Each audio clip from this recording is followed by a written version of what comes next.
बिस्मिल्लाहिर्रहमानिर्रहीम। Dear students, हमने balancing of equation की रिवीजन करनी है। तो बैलेंसिंग ऑफ इक्वेशन दो तरह से की जाती है, by oxidation number method and by half equation method. लेकिन दोनों तरह से इक्वेशन को बैलेंस करने के लिए हमें पहले ये मालूम होना चाहिए कि ऑक्सीडेशन स्टेट या ऑक्सीडेशन नंबर क्या होता है। किसी मॉलिक्यूल में एक एटम जितना चार्ज पोजेस करता है, किसी मॉलिक्यूल या आयन में एक एटम पर जितना चार्ज होता है या वो जितना चार्ज पोजेस करता है, उसे हम उसकी ऑक्सीडेशन स्टेट या ऑक्सीडेशन नंबर कहते हैं। तो ये ऑक्सीडेशन नंबर मालूम करना बहुत ही आसान है। चंद एक पॉइंट आप जहन में रखिएगा। तो ये पॉइंट मैं आपके सामने जो है वो बयान करता हूँ। तो सबसे पहली बात तो ये है कि जितने भी मेटल्स हैं, जितने भी मेटालिक एटम्स हैं, उनकी ऑक्सीडेशन स्टेट न्यूट्रल स्टेट में जो है वो ज़ीरो होगी। मिसाल के तौर पे सोडियम मेटल है, ऑक्सीडेशन स्टेट जो है वो zero. Iron oxidation state zero. Silver oxidation state zero. Gold oxidation state zero. Nickel oxidation state zero. Copper oxidation state zero. यानी जितने भी मेटल्स हैं न्यूट्रल स्टेट में, अगर उन्होंने इलेक्ट्रॉन गेन या लूज नहीं किया तो उनकी ऑक्सीडेशन स्टेट जो होगी वो ज़ीरो होगी। इन द सेम वे जितने भी नॉन मेटल्स हैं, अगर वो एटॉमिक स्टेट में हैं, मिसाल के तौर पे कार्बन, सल्फर हो गया, बोरान हो गया, ये सिलिकॉन हो गया, एटसेट्रा। तो ये तमाम जो नॉन मेटल जो कि एटॉमिक स्टेट में हैं, फास्फोरस भी आप इसमें शामिल कर लें, तो इनकी ऑक्सीडेशन स्टेट भी ज़ीरो। तो carbon zero, sulphur zero, boron zero, silicon zero, phosphorus zero. जितने भी नॉन मेटल्स हैं इनकी ऑक्सीडेशन स्टेट भी न्यूट्रल स्टेट पे जो है वो ज़ीरो होगी। अब फर्ज कीजिए हमारे पास एक कंपाउंड है, दिस इज नाइट्रिक एसिड। हम मालूम करना चाहते हैं कि नाइट्रिक एसिड में नाइट्रोजन की ऑक्सीडेशन स्टेट कितनी है, हाइड्रोजन की ऑक्सीडेशन स्टेट कितनी है, और जो है वो ऑक्सीजन की ऑक्सीडेशन स्टेट कितनी है। तो नाइट्रोजन की ऑक्सीडेशन स्टेट हमें मालूम करनी है, तो हमें इस मकसद के लिए हाइड्रोजन और ऑक्सीजन का वैलेंसी नंबर मालूम होना चाहिए। ये वैलेंसी नंबर भी ऑक्सीडेशन स्टेट के इक्वल ही होती है। तो हाइड्रोजन की ऑक्सीडेशन स्टेट या वैलेंसी नंबर हम लोग जानते हैं कि इट इज़ इक्वल टू +1। एक हाइड्रोजन एटम मैंने +1 लिखा है। ऑक्सीजन का वैलेंसी नंबर -2 है, ऑक्सीडेशन स्टेट भी मैं कहूँगा कि -2 ही है। लेकिन इसके 3 एटम्स हैं, आप इसको 3 से मल्टीप्लाई करते हैं, it is equal to -6। -6 is the oxidation state on 3 oxygen atom. तो बच्चों एक बात ध्यान में रखिएगा कि किसी कंपाउंड में, न्यूट्रल कंपाउंड में, तमाम एटम की ऑक्सीडेशन स्टेट का सम जो है वो ज़ीरो होता है। तो अब आप देखिएगा हाइड्रोजन की ऑक्सीडेशन स्टेट +1 है, ऑक्सीजन 3 ऑक्सीजन एटम टोटल -6 है। तो अब नाइट्रोजन पे कितना चार्ज हो कि ओवरऑल चार्ज जो है वो ज़ीरो हो जाए, तो definitely it is equal to +5। आप इस तरह भी कर सकते हैं कि ये जो +1, यानी सपोज कर दीजिए कि आप नाइट्रोजन की ऑक्सीडेशन स्टेट x है, तो +1 + x + -6 it is equal to 0।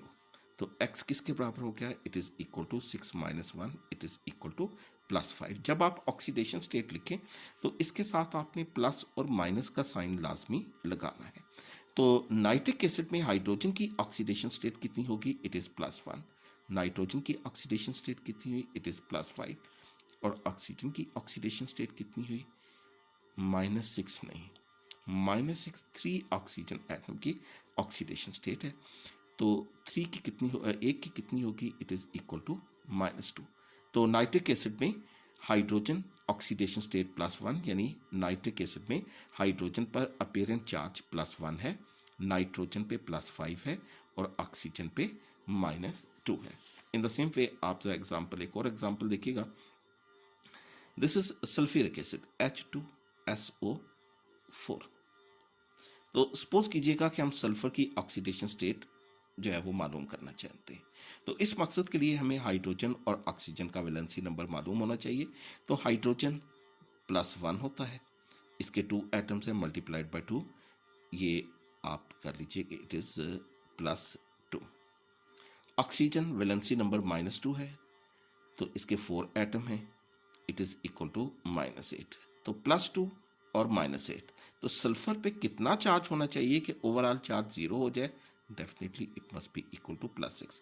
तो +6 is the oxidation state of sulphur in the sulphuric acid. तो हाइड्रोजन की ऑक्सीडेशन स्टेट कितनी होगी?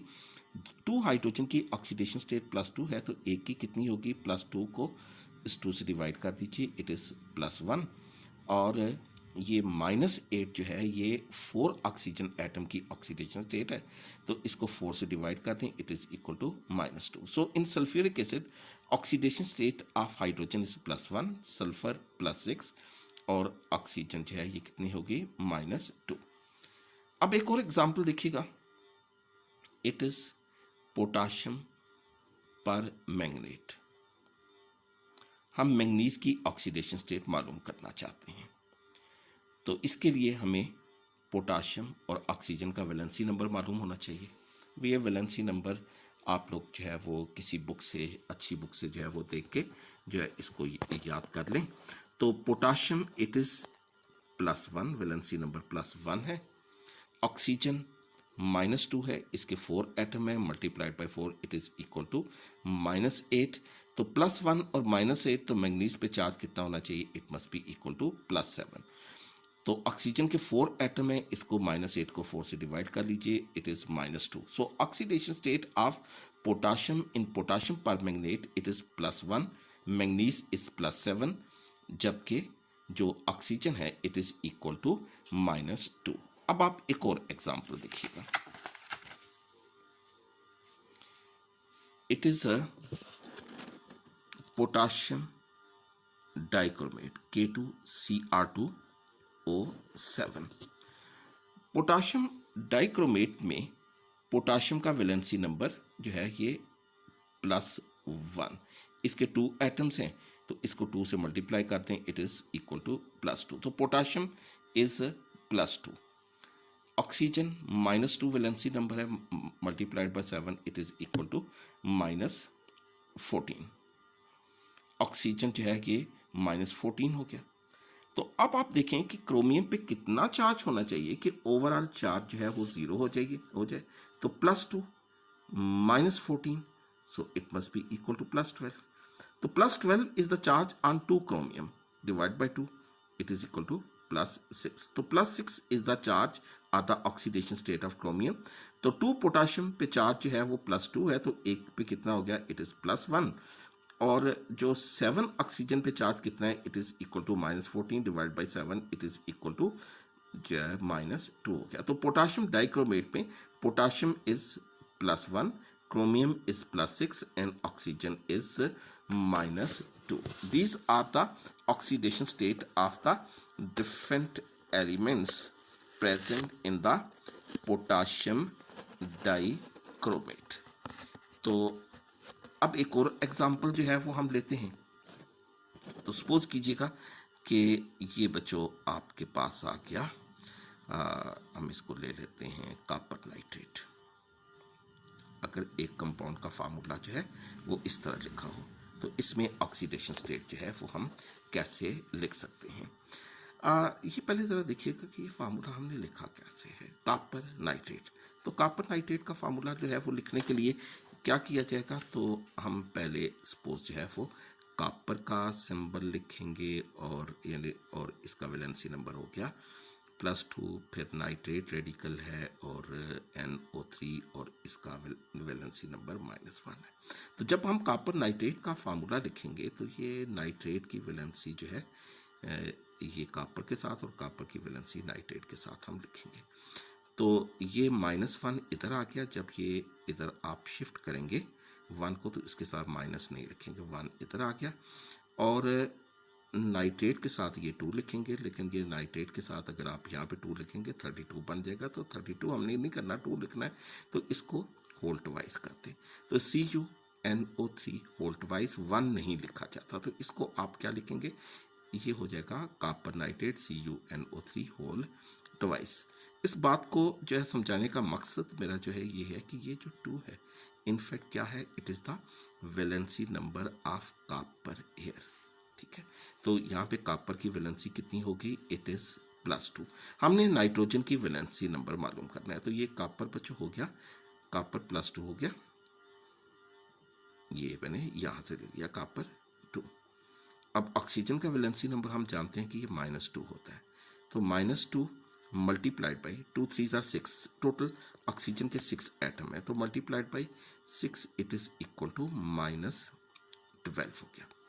अब कॉपर आपके पास है +2, ऑक्सीजन आपके पास है -12, तो नाइट्रोजन पे कितना चार्ज हो गया, it is equal to +10।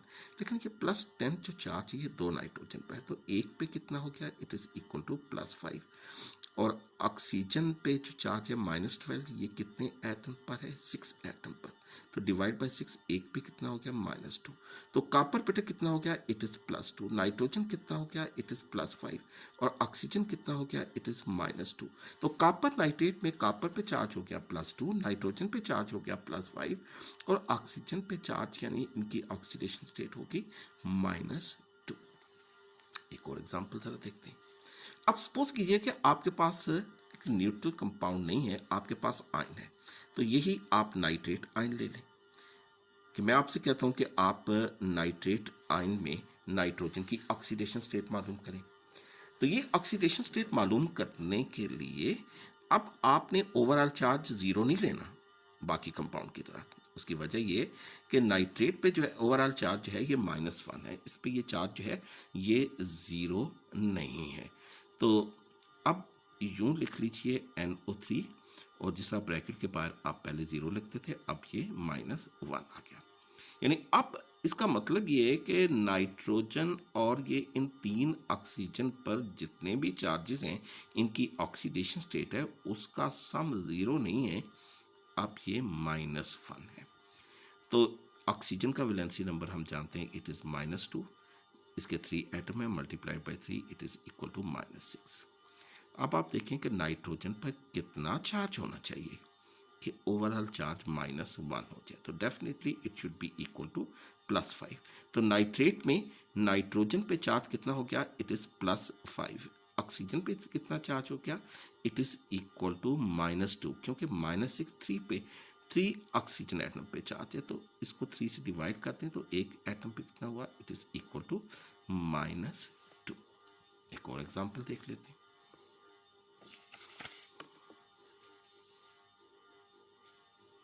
It is dichromate ion Cr2O7 2-2। तो इसका मतलब है कि क्रोमियम और ऑक्सीजन पर जो चार्जेस हैं इनकी ऑक्सीडेशन स्टेट है उसका सम -2 के इक्वल है। तो Cr2O7 overall charge is equal to -2। तो ज़रा देखिएगा कि ऑक्सीजन -2 होता है, तो multiplied by 7 it is equal to -14।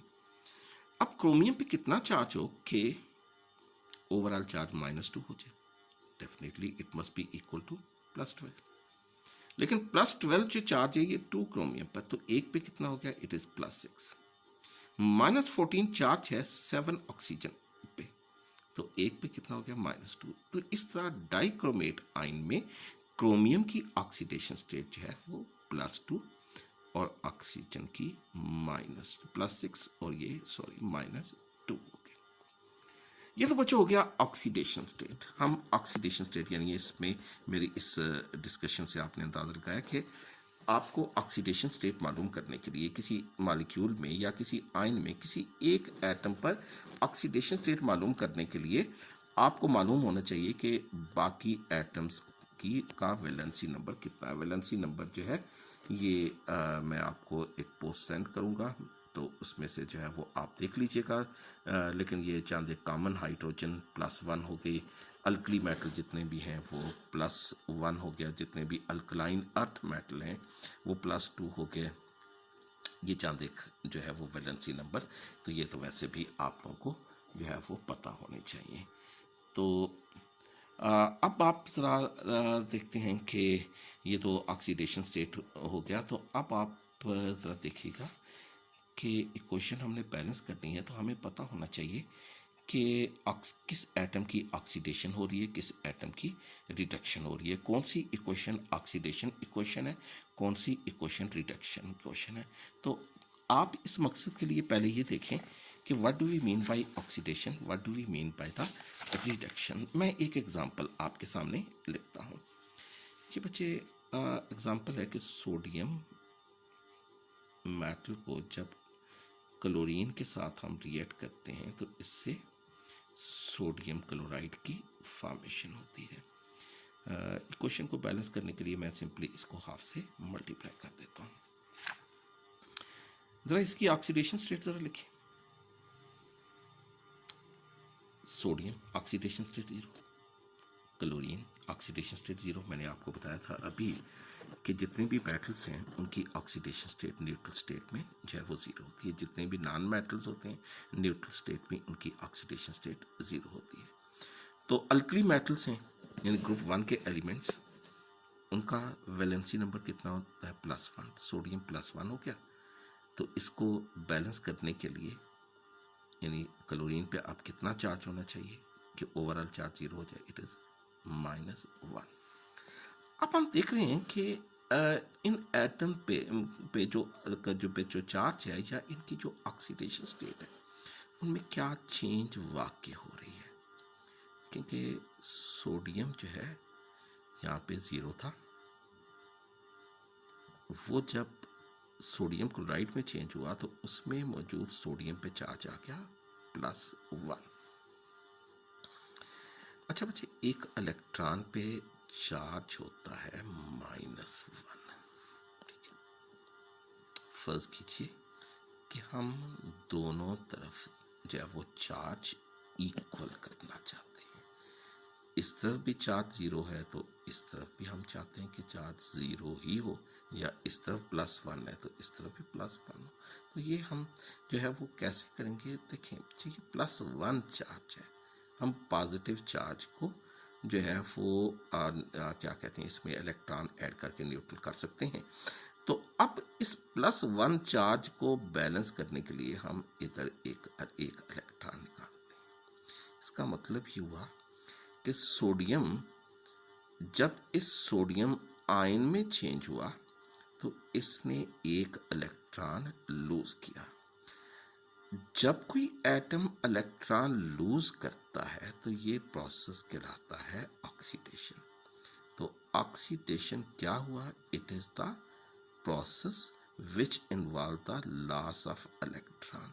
ये इलेक्ट्रॉन का लॉस एक एटम से भी हो सकता है, एक आयन से भी हो सकता है। अब जरा इनकी ऑक्सीडेशन स्टेट देखिएगा कि सोडियम ने एक इलेक्ट्रॉन लूज किया to form the sodium ion. Sodium की ऑक्सीडेशन स्टेट 0, यहाँ पे +1। ऑक्सीडेशन स्टेट इंक्रीज हो रही है।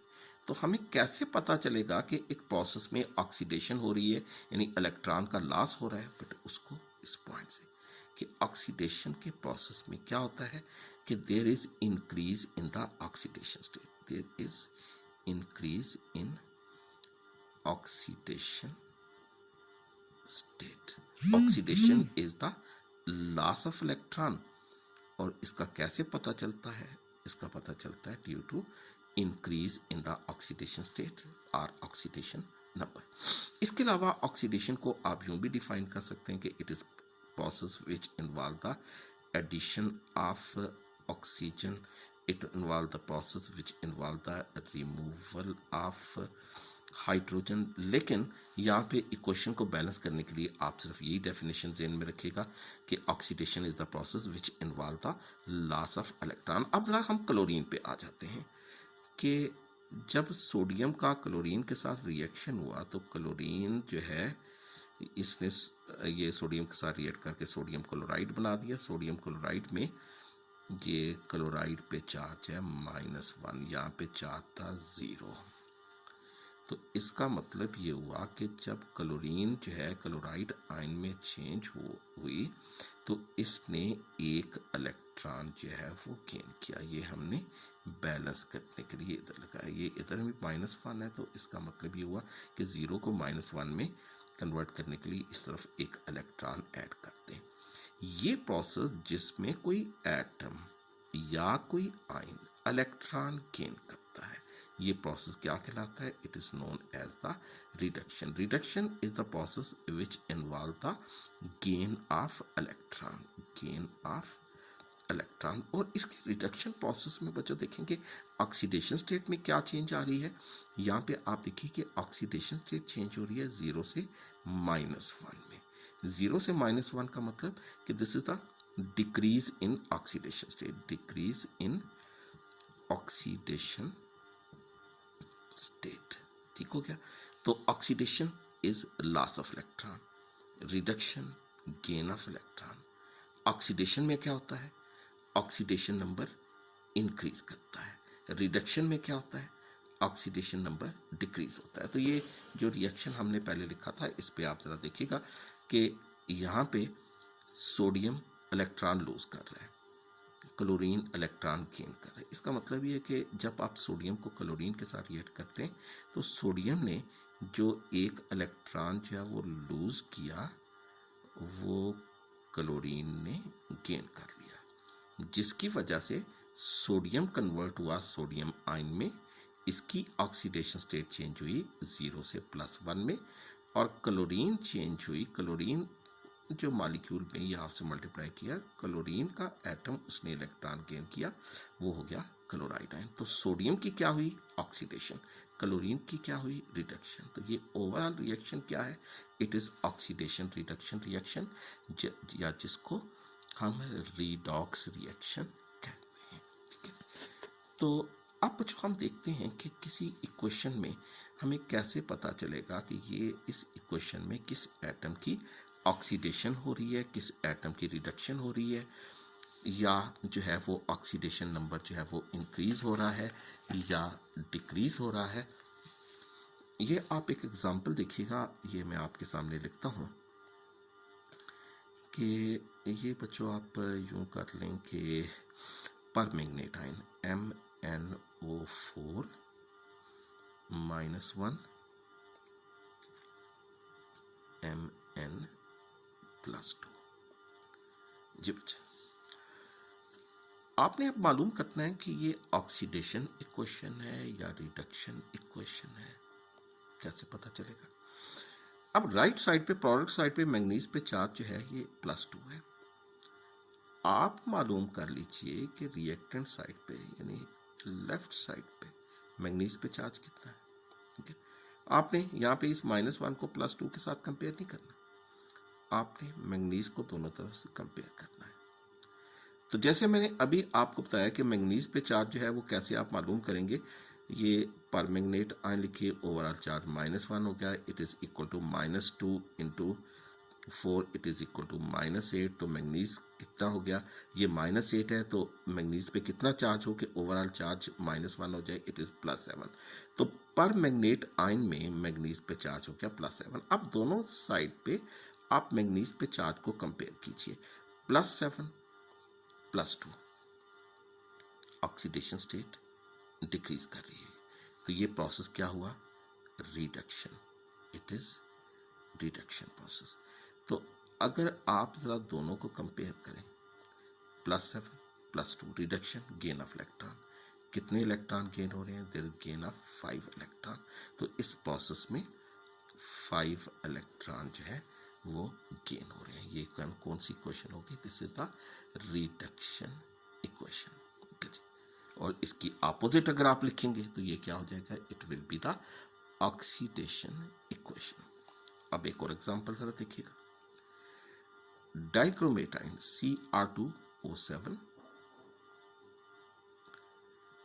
ये चेंज हो रहा है क्रोमियम आयन में। यहां पे क्रोमियम पे चार्ज +3। डाइक्रोमेट आयन में इसी तरह आप जरा मालूम कर लीजिए कि क्रोमियम पे कितना चार्ज है। Cr2O7, ओवरऑल चार्ज -2, तो ऑक्सीजन पे चार्ज कितना हो गया, -7 × -2 -14, तो क्रोमियम कितना होना चाहिए कि ओवरऑल चाहे -2 हो जाए, इट इज़ +12, तो +12 डिवाइड बाई 2, क्योंकि 2 क्रोमियम है, इट इज़ इक्वल टू +6। तो यहाँ पे बच्चों क्रोमियम पे चार्ज हो गया +6 और +3। ज़रा कंपेयर करें। Again there is decrease in the oxidation state, and decrease in the oxidation state is called reduction. So it is reduction. It is reduction. अब जरा चार्जेस को कंपेयर कीजिए, +6 +3, डिफरेंस कितना है 3 का, रिडक्शन गेन ऑफ इलेक्ट्रॉन, +6 +3, तो gain of कितने electron हो गए, it is the gain of 3 electrons. बात क्लियर होगी। एक और एग्जांपल ज़रा देखते हैं। चंद एक एग्जांपल से जो है वो आज अच्छी तरह अपना ऑक्सीडेशन और रिडक्शन का कॉन्सेप्ट क्लियर कर लें, ताकि हम जो अपने जो नेक्स्ट लेक्चर में ये जो ऑक्सीडेशन और रिडक्शन जो है मेथड जो इक्वेशन है उनको अच्छी तरह से बैलेंस करना सीख लें। ये ज़रा अब आप एक और एग्जांपल ज़रा देखिएगा कि सल्फर डाइऑक्साइड एक रिएक्शन में चेंज हो रही है सल्फेट आयन में। ये ऑक्सीडेशन प्रोसेस है या रिडक्शन। अब आप यूँ करें, यहाँ भी क्या करना है आपने, यहाँ भी आप दोनों तरफ जो है वो सल्फर पे भी चार्ज मालूम कर लें और ऑक्सीजन पे भी मालूम कर लें। सल्फेट में सल्फर पे चार्ज कितना हो गया, सल्फेट SO4 -2, इट इज़ -8, तो सल्फर पे चार्ज कितना होना चाहिए, it must be equal to +6, ताकि ओवरऑल चार्ज 0 हो जाए, तो इट इज़ +6।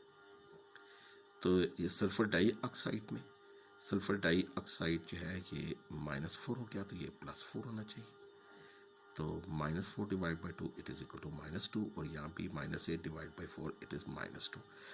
दोनों तरफ जो है वो ऑक्सीजन पे चार्ज तो सेम है, यानी -2 और -2। इसका मतलब ये हुआ कि दोनों तरफ ऑक्सीजन की ऑक्सीडेशन स्टेट पे कोई चेंज नहीं हो रही, देयर इज नो ऑक्सीडेशन और reduction process going on for this atom. तो +4 यहाँ पे सल्फर की ऑक्सीडेशन स्टेट, +6 यहाँ पे सल्फर की oxidation state, there is increase in the oxidation state, और increase in the oxidation state बच्चों क्या होती है, it is oxidation. Oxidation mean loss of electron. तो जरा कंपेयर कीजिए नंबर को, +4 +6, तो लॉस ऑफ कितने electron, it is the loss of 2 electron, it's process of oxidation. ये बात आपको क्लियर होगी। अब आप एक और एग्जांपल जरा देखिएगा, IO3 -1, it is iodate ion, it is being changed to iodine. जरा हम देखते हैं कि ये इक्वेशन जो है ये ऑक्सीडेशन इक्वेशन है या रिडक्शन इक्वेशन है।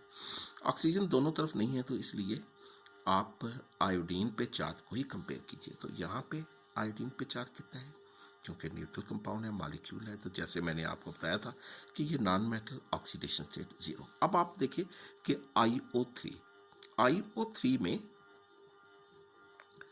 ओवरऑल चार्ज कितना हो गया, it is equal to -1। Oxygen -2 charge multiplied by 3 it is -6, तो आयोडीन कितना हो गया, इट इज +5। तो ये हो गया बेटा +5 और ये हो गया 0। तो ऑक्सीडेशन स्टेट क्या कर रही है, ऑक्सीडेशन स्टेट जो है वो डिक्रीज कर रही है, तो ये क्या होगी, it is the process of reduction. तो रिडक्शन का मतलब गेन ऑफ इलेक्ट्रॉन, तो gain of electron, oxidation state change हो रही है +5 से 0, इसका मतलब हुआ कि कितने इलेक्ट्रॉन गेन हो रहे हैं, गेन ऑफ 5 इलेक्ट्रॉन्स। ठीक है, तो चंद एक मजीद एग्जांपल भी मैं आपके साथ जो है वो डिस्कस करूंगा, सिंपल सी। अब ज़रा इलेक्ट्रॉन से जरा चार्जेस को ज़रा बैलेंस कर लें। देखें बच्चे, ये मैंगनीज, फर्ज कीजिए कि एक रिएक्शन में मैंगनीज चेंज हो रहा है मैंगनीज आयन में। वेरी सिंपल, मैंगनीज पे चार्ज 0 हो गया, तो प्लस इधर +2 चार्ज हो गया, तो ऑक्सीडेशन स्टेट जो है वो डेफिनेटली इंक्रीज कर रही है। तो ये क्या प्रोसेस हो गया, it is equal to oxidation. ये एक सिंपल सी इक्वेशन है। अगर आपने इसको बैलेंस करना है तो अब आप जो है वो कैसे करेंगे बैलेंस करने के लिए, यानी एटम तो बैलेंस है, लेकिन अब चार्जेस जो है वो कैसे बैलेंस करेंगे। इधर चार्ज है जो है वो क्या कहते हैं 0, इधर चार्ज है +2। ऑक्सीडेशन क्या होती है, it is loss of electron. इसका मतलब मैग्नीज ने इलेक्ट्रॉन लूज करनी है। There must be some number of electrons with the products. तो यहाँ पे अब देखिए कि प्रोडक्ट के साथ कितने इलेक्ट्रॉन हो कि दोनों तरफ चार्ज 0 हो जाए, क्योंकि मैग्नीज पे चार्ज 0 हो तो इधर भी आपने चार्ज 0 करना है। तो यहाँ पे कितने इलेक्ट्रॉन होने चाहिए, 2 इलेक्ट्रॉन्स। तो इसका मतलब ये हुआ कि इस प्रोसेस में, इस ऑक्सीडेशन प्रोसेस में मैग्नीज 2 इलेक्ट्रॉन लूज करके मैग्नीज आयन में चेंज हो गया। ये इक्वेशन जो मैंने अब आपके सामने लिखी है ये एक बैलेंस्ड इक्वेशन है। बैलेंस इक्वेशन इस लिहाज से है कि इसमें नंबर ऑफ एटम भी बैलेंस हैं और इसमें दोनों तरफ चार्ज भी बैलेंस है। Net charge on the manganese is 0 and net charge on the manganese ion and electron is also equal to 0. In the same way ये अब देखिए कि एक रिएक्शन में मैग्नीज की ऑक्सीडेशन स्टेट चेंज होती है फ्रॉम +7 टू +2। ऑक्सीडेशन स्टेट यहाँ पे डिक्रीज हो रही है। तो इसका क्या मतलब हुआ, it is equal to the reduction. Reduction का मतलब गेन ऑफ इलेक्ट्रॉन, यानी मैग्नीज इलेक्ट्रॉन गेन करके मैग्नीज 7 जो है वो इलेक्ट्रॉन करके मैग्नीज 2 में चेंज हो रहा है। तो हमने रिडक्शन में गेन ऑफ इलेक्ट्रॉन में रिएक्टेंट के साथ इलेक्ट्रॉन ऐड करते हैं। तो अब देखिए कि चार्ज +7 चार्ज +2, तो मैग्नीज के साथ हम कितने इलेक्ट्रॉन ऐड करेंगे, हम 5 इलेक्ट्रॉन जो है ये ऐड करेंगे। तो मैग्नीज 5 इलेक्ट्रॉन गेन करके रिड्यूस हो जाएगा टू मैग्नीज +2। एक और एग्जाम्पल जरा देखिएगा, hydrogen peroxide H2O2 it is being change to oxygen. यहाँ पे ऑक्सीजन की ऑक्सीडेशन स्टेट होगी 0, यहाँ पे हाइड्रोजन +1 तो ये हो गया +2 और ये कितना हो गया, it is -2 divided by 2 it is equal to -1। तो यह ऑक्सीजन की ऑक्सीडेशन स्टेट जो है ये -1 से चेंज हो रही है 0 में। ऑक्सीडेशन स्टेट जो है वो इंक्रीज कर रही है। तो इसलिए ये प्रोसेस क्या हुआ, it is oxidation.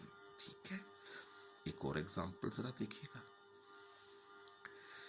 Bromine it is being change to the bromide ion. Bromine की ऑक्सीडेशन स्टेट 0 और यहाँ पे -1, ऑक्सीडेशन स्टेट डिक्रीज कर रही है। तो इसका मतलब ये हुआ कि ये क्या प्रोसेस हो गया, इट इज रिडक्शन। तो रिडक्शन में गेन ऑफ इलेक्ट्रॉन, तो यहाँ पे आप कितने इलेक्ट्रॉन लगाएंगे दोनों तरफ चार्ज सेम हो जाए, it is equal to 1 electron. ठीक है, अब यहाँ पे बच्चे ये देखें कि यहाँ पे जो है वो ब्रोमीन के 2 एटम है, इधर 1 एटम है। एक इक्वेशन रिडॉक्स इक्वेशन उस वक्त बैलेंस होगी जब इक्वेशन के दोनों तरफ एटम्स भी सेम हो, जब चार्जेस भी सेम। तो यहाँ पे 2 ब्रोमीन है तो यहाँ भी 2 ब्रोमाइड होना चाहिए। अब प्रोडक्ट साइड पे नेट चार्ज है वो -2 है, 2 × -1 इट इज इक्वल टू -2।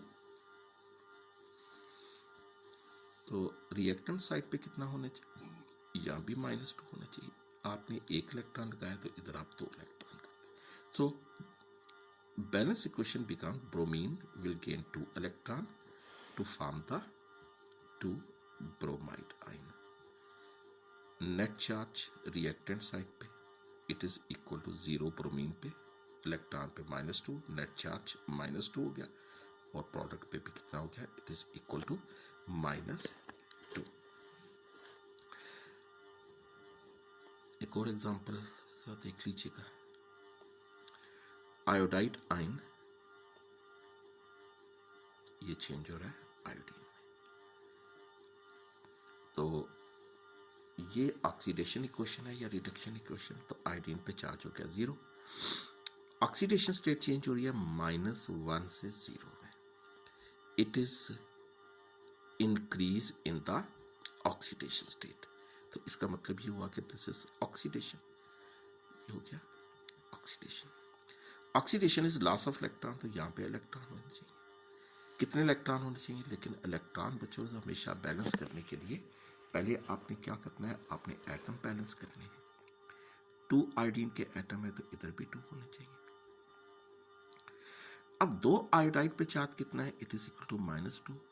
तो इधर चार्ज कितना होना चाहिए? यहाँ भी -2 ही होना चाहिए, यहाँ पे 0, तो इलेक्ट्रॉन आपके पास 2 होने चाहिए। इसका मतलब ये ऑक्सीडेशन प्रोसेस है जिसमें आयोडाइड आयन जो है वो 2 इलेक्ट्रॉन लूज करके आयोडीन में चेंज हो रहा है। तो आज का ये लेक्चर जो है इसमें मैंने आपको ये समझाने की कोशिश की है कि ऑक्सीडेशन स्टेट क्या होती है, ऑक्सीडेशन स्टेट मालूम कैसे करते हैं, और ऑक्सीडेशन रिएक्शन क्या होता है, रिडक्शन रिएक्शन क्या होता है, हमें कैसे पता चलेगा कि ये रिएक्शन ऑक्सीडेशन रिएक्शन है, हमें कैसे पता चलेगा कि ये एक रिडक्शन रिएक्शन है, हमें कैसे पता चलेगा कि ऑक्सीडेशन रिएक्शन में हमने प्रोडक्ट के साथ कितने इलेक्ट्रॉन ऐड करने हैं, हमें कैसे पता चलेगा कि रिडक्शन इक्वेशन में हमने रिएक्टेंट के साथ कितने इलेक्ट्रॉन ऐड करने हैं।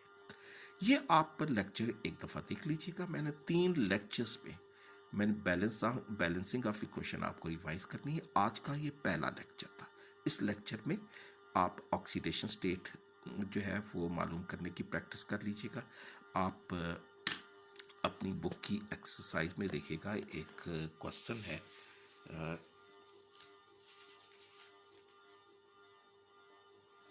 ये क्वेश्चन नंबर 12 है एक्सरसाइज में। तो इसमें आप प्रैक्टिस कीजिएगा कि आप इन डिफरेंट कंपाउंड में किसी एटम की ऑक्सीडेशन स्टेट कैसे मालूम कर सकते हैं, और जितने पॉइंट मैंने समझाए हैं ये आप इस पे गौर कीजिएगा।